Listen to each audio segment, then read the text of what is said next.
Hello दोस्तों।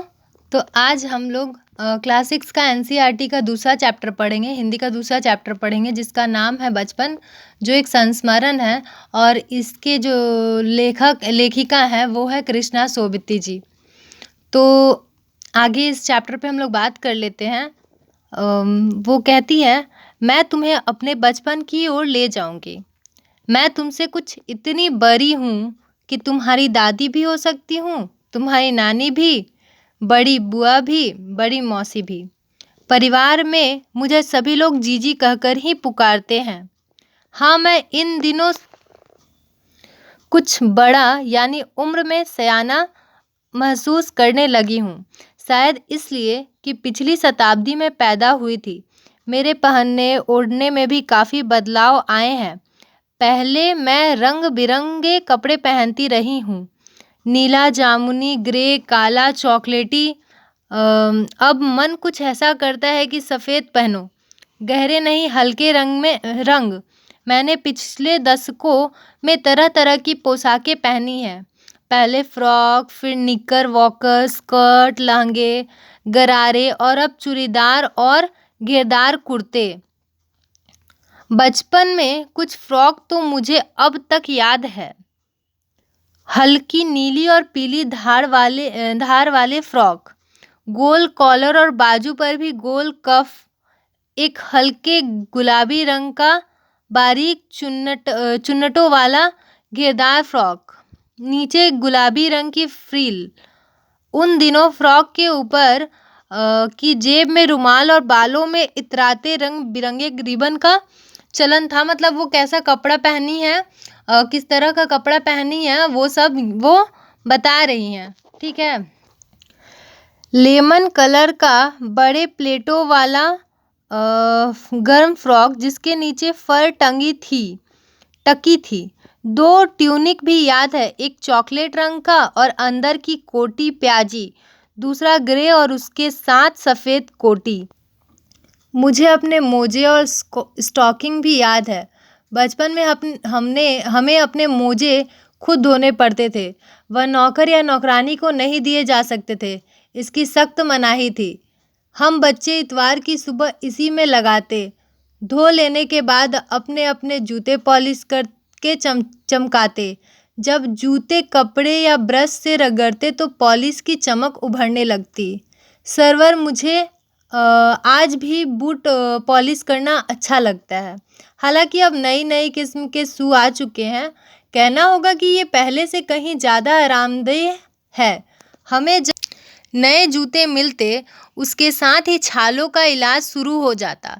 जब कभी लंबी सैर पर निकलते, अपने पास रुई ज़रूर रखते। जूता लगा तो रुई मोजे के अंदर। हाँ, हमारे तुम्हारे बचपन में तो बहुत फ़र्क हो चुका है। हर शनिचर को हमें ऑलिव ऑयल या कैस्टर ऑयल पीना पड़ता। यह एक मुश्किल काम था। शनिचर को सुबह से ही नाक में इसकी गंध आने लगती। छोटे शीशे के गिलास जिन पर ठीक खुराक के लिए निशान पड़े रहते, उन्हें देखते ही मितली होने लगती। मुझे आज भी लगता है कि अगर हम न भी पीते वह शनिवारी दवा तो कुछ ज़्यादा बिगड़ने वाला नहीं था, सेहत ठीक ही रहती। तुम्हें बताऊंगी कि हमारे समय और तुम्हारे समय में कितनी दूरी हो चुकी है। यहाँ तक कि बचपन की दिलचस्पियाँ भी बदल गई है। मतलब उस समय और इस समय में क्या फ़र्क आ चुका है, वो ये सब बता रही हैं। याद रहे, उन दिनों कुछ घरों में ग्रामोफोन थे, रेडियो और टेलीविज़न नहीं थे। हमारे बचपन की कुल्फ़ी आइसक्रीम हो गई है। मतलब उस समय जो कुल्फ़ी हुआ करती थी, अभी वो क्या हो गई है, आइसक्रीम हो गई है। कचौरी कचौरी और समोसा जो है वो पेटीज़ में बदल गया है। सहतूत और फालसे और खसखस के शरबत जो है अब क्या में बदल गए हैं, कोक पेप्सी में बदल गए हैं। उन दिनों कोक नहीं, लेमनेड विप्टो मिलती थी। शिमला और नई दिल्ली में बड़े हुए बच्चों को वेंगस और डेविको रेस्तरां की चॉकलेट और पेस्ट्री मज़ा देने वाली होती। हम भाई बहनों की ड्यूटी लगती शिमला माल से ब्राउन ब्रेड लाने की। हमारा घर माल से ज़्यादा दूर नहीं था। एक छोटी सी चढ़ाई और गिरजा मैदान पहुंच जाते। वहां से एक उतराई उतरते और माल पर कन्फेक्शनरी काउंटर पर तरह तरह की पेस्ट्री और चॉकलेट की खुशबू मनभावनी। हमें हफ्ते में एक बार चॉकलेट खरीदने की छूट थी। सबसे ज़्यादा मेरे पास ही चॉकलेट टॉफ़ी का स्टॉक रहता। मैं चॉकलेट लेकर खरे खरे कभी न खाती, घर लौटकर साइड बोर्ड पर रख देती और रात के खाने के बाद बिस्तर में लेटकर मज़ा ले ले खाती। शिमला के काफ़ल भी बहुत याद आते हैं। खट्टे मीठे, कुछ एकदम लाल, कुछ गुलाबी, रसभरी, कस्मल। सोचकर ही मुंह में पानी भर आए। चेस्टनट और एक और गजब की चीज़, आग पर भुने जाते और फिर छिलके उतार कर मुंह में। चने जोर गरम और अनारदाने की चूर्ण। हाँ, चने जोर गरम की पुड़िया जो तब थी वह अब भी नजर आती है। पुराने कागजों से बनाई हुई इस पुड़िया में नीरा हाथ का कमाल है। नीचे से तिरछी लपेटते हुए ऊपर से इतनी चौड़ी कि चने आसानी से हथेली पर पहुंच जाए। एक वक्त था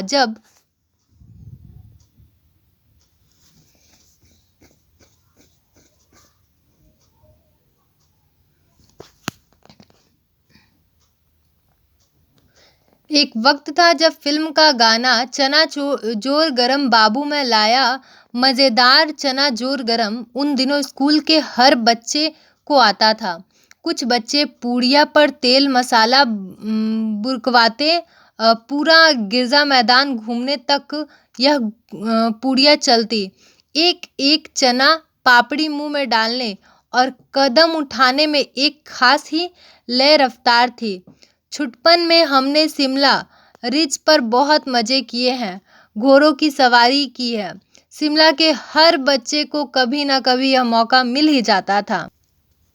हम जाने क्यों घोड़ों को कुछ कमतर करके समझते, उन पर हंसते थे। ननिहाल के घोड़े खूब हष्ट-पुष्ट और खूबसूरत, उनकी बात फिर कभी। शाम को रंग बिरंगे गुब्बारे, सामने जाखू का पहाड़, ऊंचा चर्च की घंटियां बजती तो दूर दूर तक उनकी गूंज फैल जाती। लगता इसके संगीत से प्रभु यीशु स्वयं कुछ कह रहे हैं। सामने आकाश पर सूर्यास्त हो रहा है। गुलाबी सुनहरी धारियां नीले आसमान पर फैल रही हैं। दूर दूर फैले पहाड़ों के मुखरे गहराने लगे और देखते देखते बत्तियां टिमटिमाने लगी। वृक्ष पर की रौनक और माल की दुकानों की चमक के भी क्या कहने। स्कैंडल पॉइंट की भीड़ तो उभरता कोलाहल। सर्वर स्कैंडल पॉइंट के ठीक सामने उन दिनों एक दुकान हुआ करती थी जिसके शोरूम में शिमला कालका ट्रेन का मॉडल बना हुआ था। इसकी पटरियां उस पर खड़ी, छोटे छोटे डिब्बों वाली ट्रेन, एक और लाल टीन की छत वाला स्टेशन और सामने सिग्नल देता खंभा, थोड़ी थोड़ी दूर पर बनी सुरंगें। पिछली सदी में तेज रफ्तार वाली गाड़ी वहीं थी। कभी कभी हवाई जहाज भी देखने को मिलते। दिल्ली में जब भी उनकी आवाज़ आती बच्चे उन्हें देखने बाहर दौड़ते। दिखता एक भारी भरकम पक्षी उड़ा जा रहा है पंख फैलाकर, यह देखो, और वह गायब। उसकी स्पीड ही इतनी तेज लगती। हाँ, गाड़ी के मॉडल वाली दुकान के साथ एक और ऐसी दुकान थी जो मुझे कभी नहीं भूलती। यह वह दुकान थी जहां मेरा पहला चश्मा बना था। वहां आंखों के डॉक्टर अंग्रेज थे। शुरू में चश्मा लगाना बड़ा अटपटा लगा। छोटे बड़े मेरे चेहरे की ओर देखते और कहते, आंखों में कुछ तकलीफ है? इस उम्र में ऐनक? दूध पिया करो। मैं डॉक्टर साहिब का कहा दोहरा देती, कुछ देर पहनोगी तो ऐनक उतर जाएंगी। वैसे डॉक्टर साहिब ने पूरा आश्वासन दिया था, लेकिन चश्मा तो अब तक नहीं उतरा। नंबर बस कम ही होता रहा। मैं अपने आप इसकी जिम्मेवार हूँ। अब आप दिन की रोशनी को छोड़कर रात में टेबल लैंप के सामने काम करेंगी तो इसके अलावा और क्या होगा? हाँ, जब पहली बार मैंने चश्मा लगाया तो मेरे एक चचेरे भाई ने मुझे छेड़ा, देखो देखो कैसी लग रही है। आँख पर चश्मा लगाया ताकि सूझे दूर की, यह नहीं लड़की को मालूम सूरत बनी लंगूर की। मैं खिजी कि मुझ पर यह क्यों दोहराया जा रहा है, पर शेर बुरा न लगा। जब वह चाय पीकर चले गए तो मैं अपने कमरे में जाकर आईने के सामने खड़ी हो गई।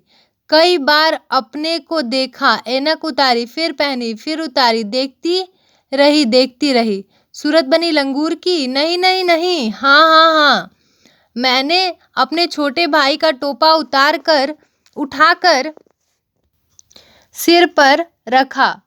कुछ अजीब लगा, अच्छा भी और मजाकिया भी। तब की बात थी, अब तो चेहरे के साथ घुल मिल गया है चश्मा। जब कभी उतरा हुआ होता है तो चेहरा खाली खाली लगने लगता है। याद आ गया वह टोपा, काली फ्रेम का चश्मा और लंगूर की सूरत। हाँ, इन दिनों शिमला में मैं सिर पर टोपी लगाना पसंद करती हूँ। मैंने कई रंगों की जमा कर ली है, कहाँ दुपट्टों का ओढ़ना और कहाँ सहज सहल सुभीते वाली हिमाचली टोपियाँ। तो ये जो कृष्णा सोबती जी जो है वो बचपन एक संस्मरण जो है उसमें उसके बारे में अपने जो बचपन की यादें हैं उनको लिखी है और उनको अभी के जो समय से है वो कंपेयर किया है कि उस समय क्या था और अभी क्या हो गया। उस समय समोसा और क्या कचौड़ी मिला करता था, अभी वो क्या बन गया है, पेटीज समथिंग ऐसा कुछ बताई थी कि वो ये सब में बदल गया है। उस समय कुल्फ़ी मिला करता था, अभी वो आइसक्रीम हो गया है। तो वो जो है उस समय और अभी के समय को कंपेयर करके मतलब अपनी संस्मरण मतलब यादें को इस बचपन में लिखी है। इस अध्याय में उन्होंने अपने बचपन के समय और अभी के समय को मतलब याद किया है और उसको वही संस्मरण है। ठीक है, धन्यवाद। तो ये हम लोग का क्लास 6 का एनसीईआरटी का दूसरा अध्याय था। धन्यवाद।